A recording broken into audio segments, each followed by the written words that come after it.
Autant de départs de bulles, autant de trous.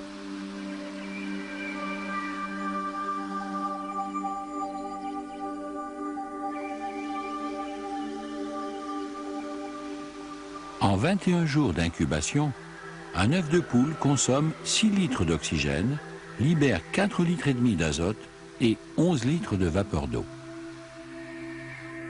Cette capacité d'échange avec l'extérieur, on appelle cela la conductance de l'œuf.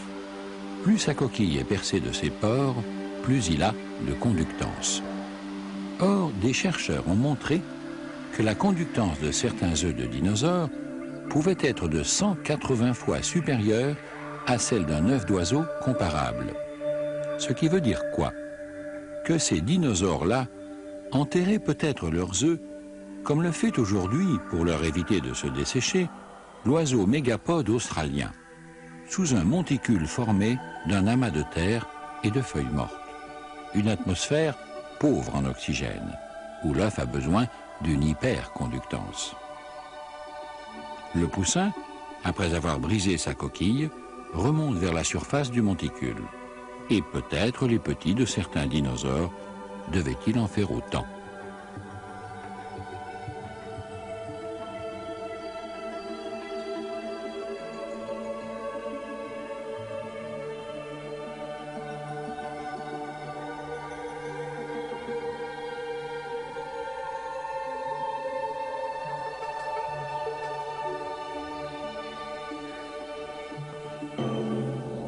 Paradoxalement, voyez ce qui peut se passer avec un œuf beaucoup plus moderne dans l'évolution.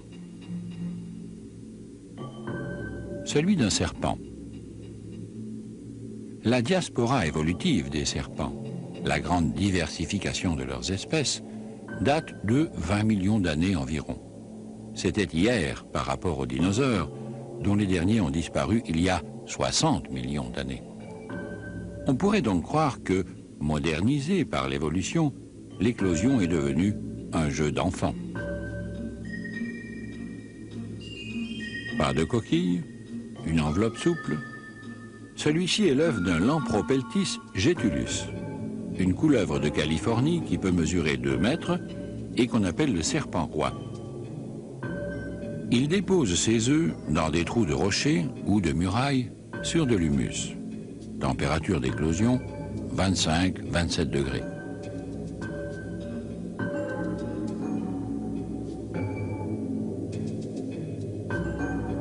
Eh bien, cette enveloppe souple, il arrive que le petit serpent roi, qui a pourtant sur le museau un petit diamant perceur, comme celui des poussins, n'arrive pas à la percer. Si cela se produit chez un éleveur de serpents, vite, il fait une césarienne. Malheureusement, c'était trop tard pour celui-ci. Il est mort dans son œuf. Mais en voici un autre sauvé juste à temps. Le serpent roi est mort. Vive le serpent roi.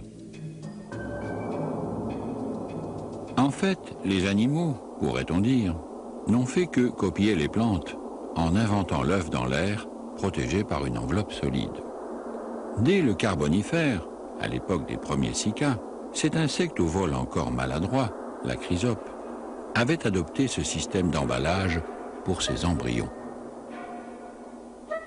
De plus, elle les installe au sommet d'un filament rigide, patiemment produit par des gouttes solidifiées les unes sur les autres, jusqu'à une hauteur de 15 mm, suffisamment haut, par exemple, pour que des fourmis passent sans les voir. Quant aux oiseaux, ils prennent cela pour ces minuscules champignons à pieds grêles qui poussent un peu partout sur le bois humide. L'œuf en haut d'un mât, un système de protection unique dans le monde animal.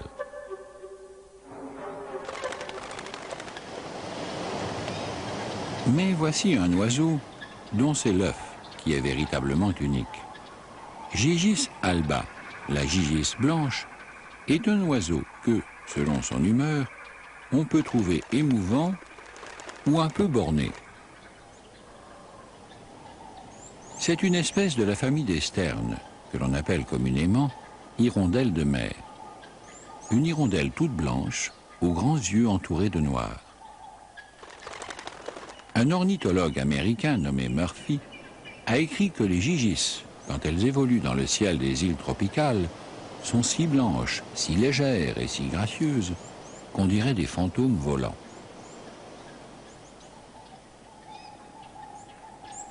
Mais si on devait trouver un surnom à la gigis, on pourrait l'appeler « n'a qu'un œuf et n'a pas de nid ».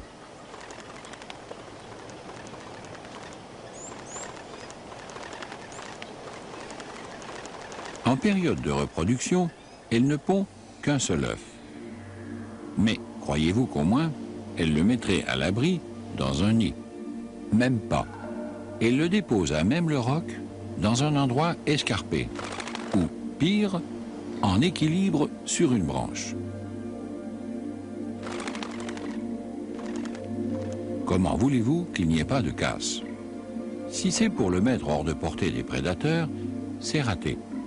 Serpents, varans ou autres rats de palmier, ils sont légion à savoir grimper dans les arbres. Bien sûr, elle le défend, avec toutes les chances de le faire tomber dans un mouvement brusque.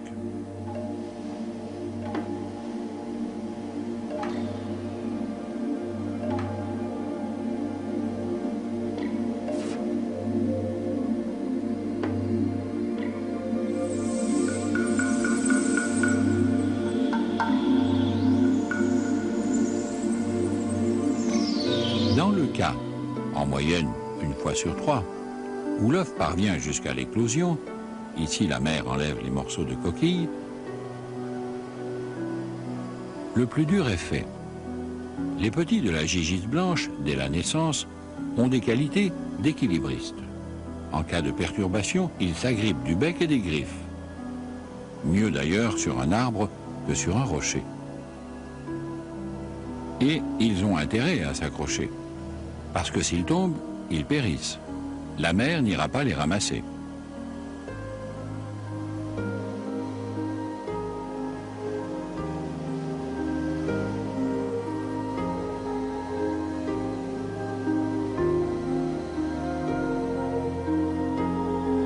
L'étrange est que, même devenus capables de voler, les enfants de la gigis restent longtemps là où ils ont été pondus, à se faire apporter des poissons 2 fois par jour le soir. Pourquoi quitter un nid qu'on n'a jamais eu?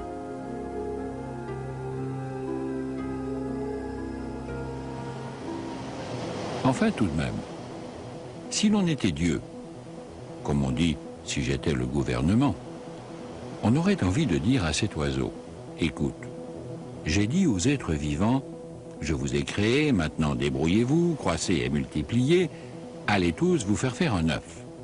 Mais j'ai dit un, comme j'aurais dit 12. Je n'ai pas dit un seul. Et pas n'importe où, n'importe comment. En plus, faire ça dans les îles du Pacifique, où il y a, sans arrêt, du vent.